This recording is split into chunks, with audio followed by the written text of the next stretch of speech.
Have you ever thought about what it would be like to live in a land of total extremes? A place where you can find the highest point on Earth and then, not too far away, sprawling marshlands right at sea level. Well, get ready because that's the journey we're about to take, exploring the incredible land of extremes that is South Asia. We're setting off on a virtual journey through this land of absolutely incredible geographical diversity. We're going to travel from the very top of the world all the way down to its warm tropical seas. So, to start, we really need to get our heads around just how unique this place is. Try to think of South Asia not just as a collection of countries, but more like a grand stage where nature is putting on its most dramatic show, displaying its full power and its absolutely breathtaking variety. And this right here is the core of its identity, the sheer contrast. On one hand, you have the icy, unforgiving peaks of the Himalayas, and on the other, these serene, beautiful coastlines at sea level. The fact that both of these extremes exist within the same region is, well, it's just astounding. You know, the source material really puts it perfectly. It's this incredible range from sea-level swamps to the absolute roof of the world that truly defines the physical identity of South Asia. So, let's get our bearings. Where are we exactly? The region is beautifully contained by nature itself. To the north, you've got this massive wall of the Himalayas. And then it's surrounded by three huge bodies of water: the Indian Ocean to the south, the Bay of Bengal to the east, and the Arabian Sea to the west. And within these natural borders, we find 7 distinct nations: India, Pakistan, Nepal, Bangladesh, Bhutan, and of course, the island nations of the Maldives and Sri Lanka. Now, each one is unique, but every single one of them is fundamentally shaped by this shared, remarkable geography.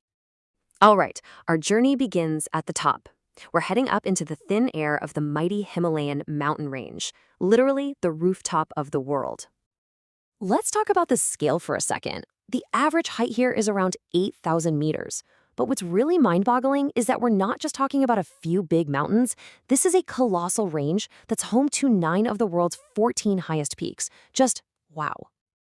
But these mountains aren't just empty wilderness. If you look closer, you'll see people have been building their lives right on these steep slopes for centuries. It just shows an incredible resilience, a special kind of ingenuity that you need to call such a challenging place home.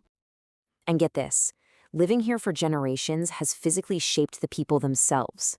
Communities like the Sherpas have developed these incredible biological adaptations: broader feet for stability, powerful legs for climbing, and even larger lungs to make the most of that thin, low-oxygen air. It's a testament to how the land itself can literally rewrite our biology. So, how do you actually make a living in a place like this? Well, it's a mix of activities that are perfectly suited to the landscape. People carve terraces into the hillsides for farming, they raise hardy livestock, they support the global tourism industry as guides and porters, and they create beautiful traditional crafts like woven textiles. Okay, so from the cold, thin air of the highlands, our journey now takes us down. We're descending into the vast, fertile river valleys, and these are the true lifeblood of South Asia. And the shift is just dramatic. We're moving from these sparsely populated high altitudes to densely packed lowlands. The economy completely flips from subsistence and tourism to intensive, large-scale agriculture. It's truly like entering a different world. At the very heart of this landscape is the Ganges River Valley. This is one of the largest and most important river systems on the entire planet. It starts its long journey up in the Himalayas and flows all the way to the Bay of Bengal, supporting hundreds of millions of people along the way. So all that rich, nutrient-filled soil that gets deposited by the river, it's called alluvial soil, makes this region incredibly fertile. Down in the lower delta, the main crop is jute. It is so vital to the economy of places like Bangladesh that it's famously called the golden fiber. But the river is so much more than just an economic engine. It holds immense cultural and religious significance. It's considered sacred by Hindus.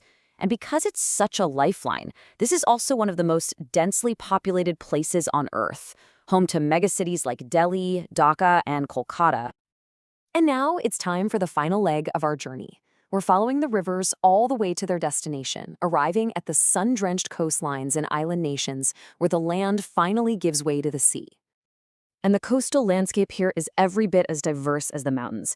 You'll find everything from beautiful sandy beaches to vital mangrove forests. Countries like Sri Lanka and especially the Maldives, which is a nation made up of these amazing ring-shaped coral reefs called atolls, have some truly exceptional coastlines.